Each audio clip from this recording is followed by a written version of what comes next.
Senate Judiciary Chairman Chuck Grassley will hold a news conference today on the Biden administration's targeting of Republicans.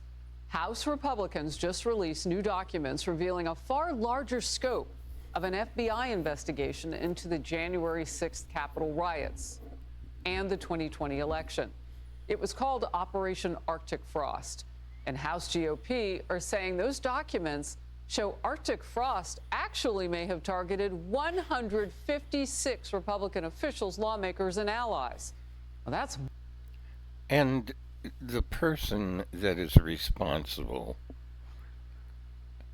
is a Kenyan who won the presidency for the United States twice. How did that happen? A Kenyan. He's not even eligible. They should arrest him. They should go and arrest him now. What are we waiting for? Much longer than what we were first told. Here's House Judiciary Chair Jim Jordan.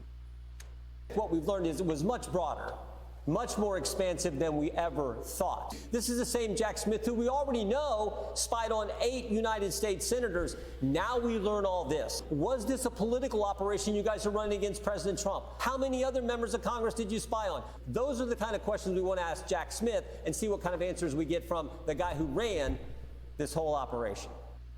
In focus now, Jason Chaffetz, Fox News contributor, former Republican congressman of Utah. Have you ever seen anything like this? You were chairman of oversight. What is happening? What do you expect? What do you expect? Okay? They're all crooks and criminals and thieves. The whole lot of them, the whole lot of the Democratic Party, they're just thieves. Nancy Pelosi, one of the biggest thieves there is in the party, got rich. How did she get rich? She's got multi-millions of dollars. How did she get that? And don't tell me it was investment. Okay, it was investments. But she had knowledge. She had knowledge of what stocks were going to crash and other stocks that were going to profit. Inside job. They're all thieves. They're all crooks. They're all out for money. They're all out for power. Look what they're doing now. Look what they're doing now. They're holding the American people hostage. It's unbelievable. The size and scope of this is just unparalleled. 156 people that we know of. There is a separation of powers in this country, and yet what Jack Smith is allegedly doing was just a dragnet. What was the predicate to justify such a wide array, to such a net out there? That is absolutely stunning. I'm glad Senator Grassley's on top of this. He's one of the best in the business, best there's ever been in terms of oversight. I think the numbers and the gravity of what we're going to see are going to be absolutely stunning. And how they did this, why they did this, it's just not justified. You can't go after that many people with what? And what charges were there? Relatively nothing. Well, look, with all the documents that are coming forth now, will the public, do you think, be likely to see exactly how they were looking for these things? Because, you know, I mean, I've interviewed Senator Blackburn about this. She was on the list. She can't figure out why in the world she would be on the list. And they were using wiretaps and all of that. I think it's worth the American public knowing how far they went. Yeah, you know, President Obama. You know, these guys, these Democrats could get away with murder. Why? Because they've got all kinds of people in places that can protect them. They've got judges. They've got illegal votes. They've got illegal everything. Just about everything is illegal. I've never seen anything like this in 73 years. Never. Likes to go back and say, oh, he was scandal-free. But then you got to remember that it was the Obama administration that had allegations of spying on, I don't know, the media, the Associated Press, James Rosen, others there. the Kenyan that ran for president, and because of all the shenanigans and the cheating, stealing, threatening, he didn't win. He was placed there just like his vice president, Biden, was placed there. Remember what happened in the Senate under them? Then you have Biden come along. Now you've got what Jack Smith is doing here in his allegations, and the way he went after Donald Trump with bringing cameras in tow, guns ablazing into Mar-a-Lago to go through Melania Trump's unmentionables drawer. Like, seriously? This is so out of control. There needs to be accountability. I'm just glad Jim Jordan and Chuck Grassley are on top of it. Where are the arrests? Where are the handcuffs? I don't want to be talking about this. I want to see handcuffs. Is I do think they will see it over the course of time. Well, let's get to another investigation into dealings during the Biden era. And this one comes in response to the release of those House Oversight Republicans report yesterday. That group says Biden's pardon signed with the auto pen should be voided because the former president was not directing the signings. And it's my understanding that would be way out of protocol. Like, was he not in the food chain for that? Worthy of a probe? Attorney General Bondi posted that her team, quote, has already initiated a review of the Biden administration's reported use of auto pen for pardons, end of quote. House Oversight Committee Chairman James Comer laid out how serious this is. These were unnamed staffers that were acting as de facto president of the United States. You could never find any instances where Joe Biden was acting. Again. Arrests?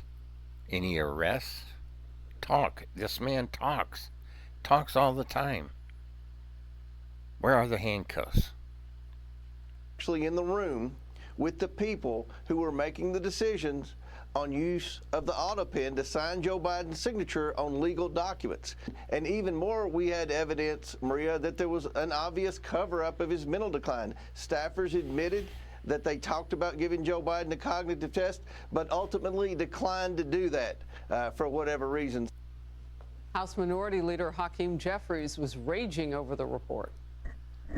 The so-called chairman of the House Oversight Committee, James Comer, please, continues to behave like a malignant clown. We can't point to a single thing that he's actually done to make life better for the American people. So you don't refute it, you just call the other guy names. That makes me want to know more about that report. It's a 100-page report. They did transcript after transcript. Most of the time when they did these transcribed interviews, Democrats didn't even ask a question, didn't raise any objections. And for him to malign James Comer as the so-called chairman, yeah, he's the chairman of the committee. What is with this? What is that? And over here, what the hell is that? For the life of me, I've never seen anybody look like that. Is he even real? Committee, Mr. Minority Leader. I'm disappointed that he would do there, because what this report shows is that Joe Biden was not in control. The Oversight Project, of which I'm involved and engaged with, found that 88% of the time over a 4-year period, excluding public laws, the auto pen was used 88% of the time to actually affix his signature. Then when you go talk to the principals that were involved there, none of them could actually point to instances where Joe Biden expressly gave the authority to use that auto pen. So again, he was not in the food chain, that protocol of getting this done. I mean, that sounds like an egregious violation, but I want you to describe what it is. But you can't go get an auto loan with an auto pen. You'd have to actually physically be there. You can't go adopt a kitty cat from a shelter unless you demonstrate who you are. And yet this guy was actually pardoning people that were accused of killing people and getting them off of death row. And the one thing, by the way, that the committee never got, they did a fabulous report, but they never did look at covert actions, and they never did go look at DOD actions. That has got to be delved into by the Department of Justice. Yeah, that's a DOD. Jason Chaffetz, great to get your inside view on that, too, because I know that you are part of that oversight look at this point. So thank you very much. Thank you. Hey, everyone. I'm Emily Campagno. You know, Catch me and my co-host. it doesn't surprise me whatsoever. It doesn't surprise me at all. You could tell me that a bunch of Democrats went down and killed a bunch of Republicans. That would not surprise me, not in the least. Anyway, thank you for watching. I'll be back soon. Try to smile. Try to keep happy.